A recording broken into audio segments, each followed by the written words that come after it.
Hello, everyone. This is Elena Volkova. I am here to talk about agreements. This is a teleseminar for non-lawyers, so if you already know everything there is to know about legal agreements, it's probably not going to be entirely helpful, but everyone is welcome. And primarily, I created this workshop for my fellow entrepreneurs, small business owners, solo business owners, who started their businesses because they just could not keep their talents to themselves.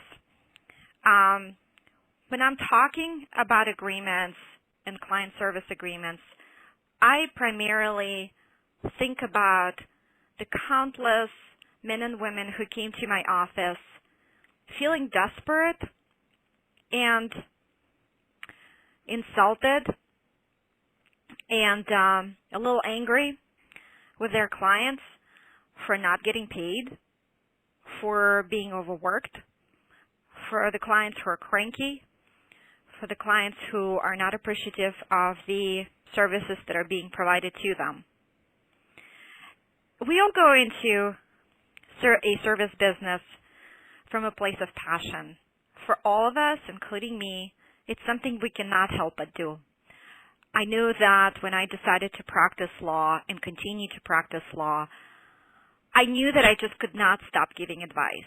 When I saw things not going right, when I saw unfairness, I felt it was my call in life, this is my mission in life, to tell people what their rights are and what they can do to make it better.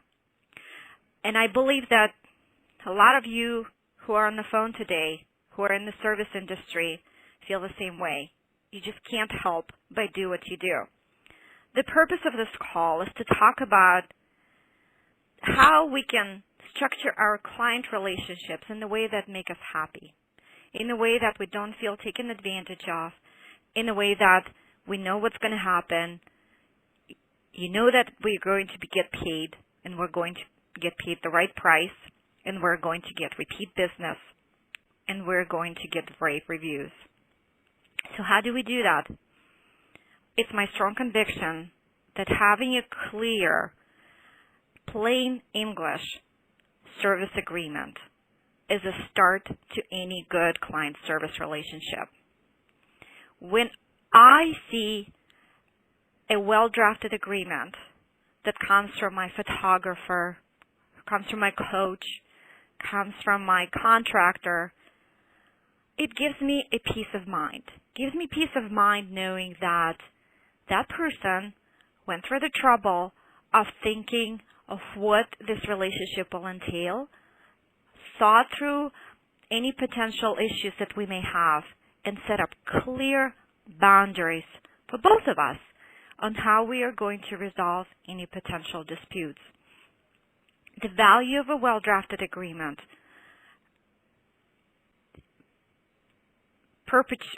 exists on the first time, on the second time, and it continues for as long as you're in business. I consider it an invaluable asset.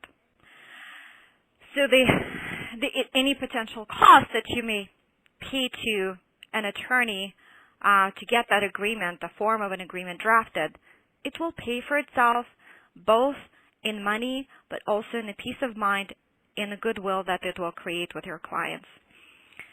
I wanted to start with a little quote that I just got recently from one of my clients. We went through her intake process. We talked about how we can tweak her working relationships with clients. And then she sighed and kind of gasped a little bit and exhaled deeply. Said, I felt like a doormat before I had this agreement drafted. Thank you from the bottom of my heart. And that I was grateful beyond belief. The simple words that she used to describe her reaction to what we've done together, I was beyond gratifying. But it also brought up a little bit of a sad memory for me, because when I started my private practice over 2 years ago, I actually started from that same place. Over-deliver, overwork, and sometimes not get paid. Yes, it did happen to me, and I hate to admit it, and actually that's why primarily I created this seminars on how to draft agreements. My personal story is that I had a client for whom I had great expectations. She had close to $1 million revenue a year type of business. It was a women-owned business, and they were really successful. And when you have a small practice, you tend to attract small businesses. And I thought, well, this is a great example and just a great person to know, so I can learn from her, be of service.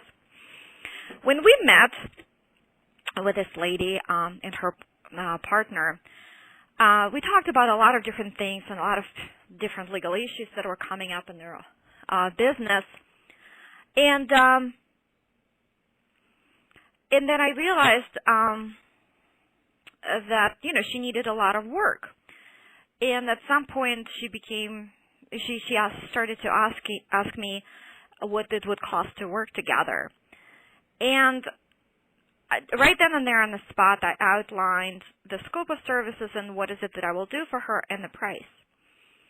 And I walked away from the meeting kind of understanding what I need to do for her, and I started drafting the documents for her.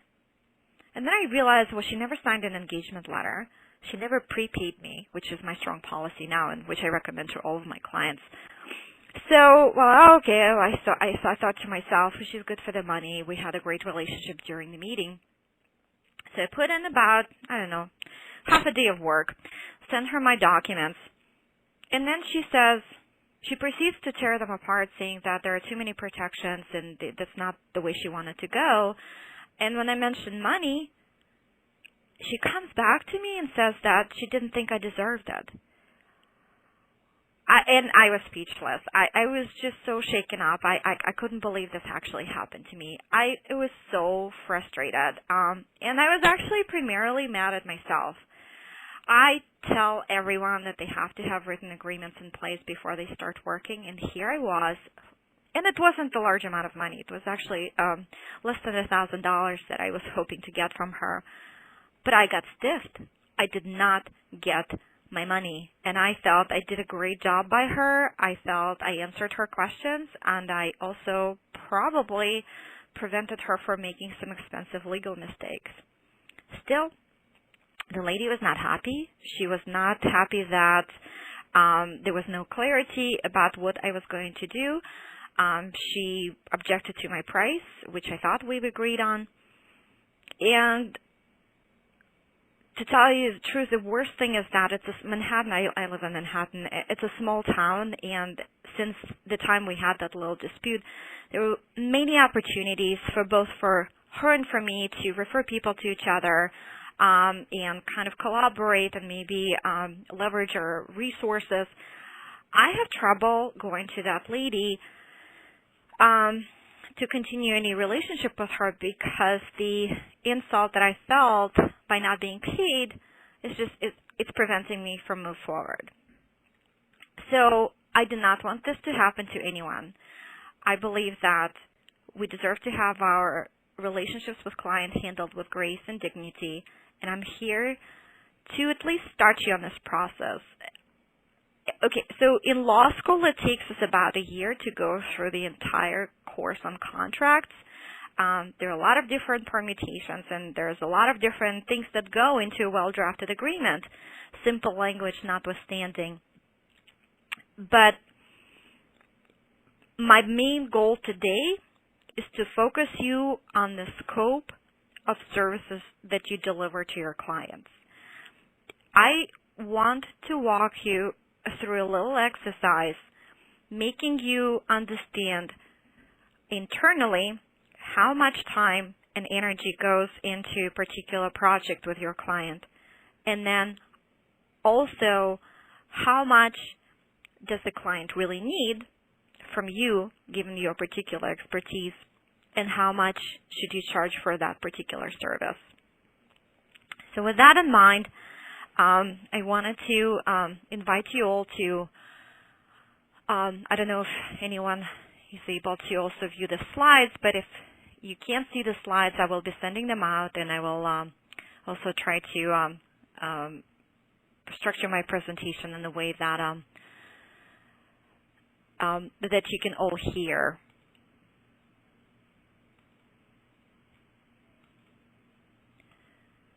So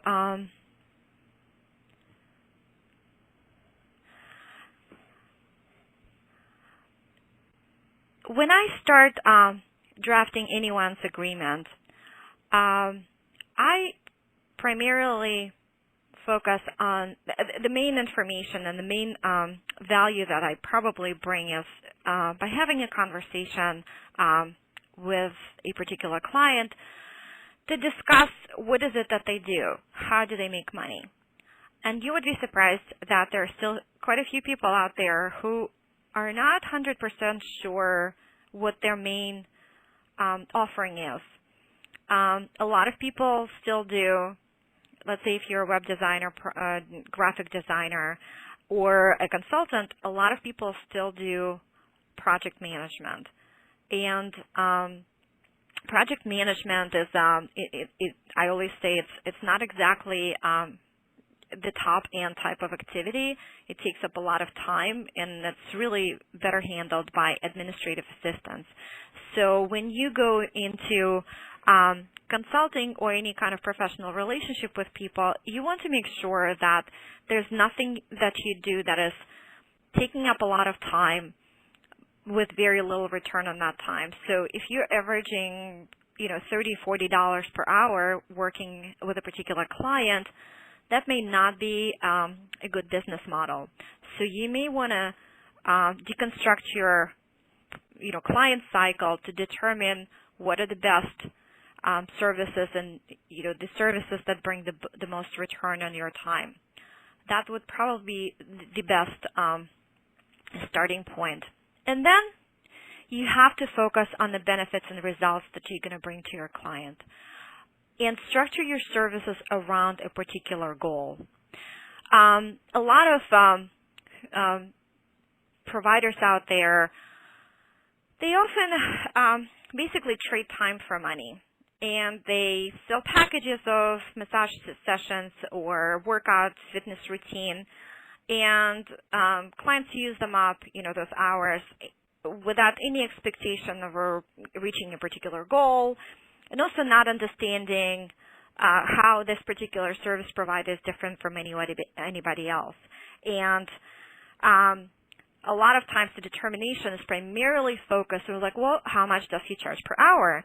So if this guy is, fitness instructor, is decently good, he shows up and charges $50 an hour as opposed to this other guy who does the same thing at $75 an hour, a lot of people would choose the $50 an hour type of person.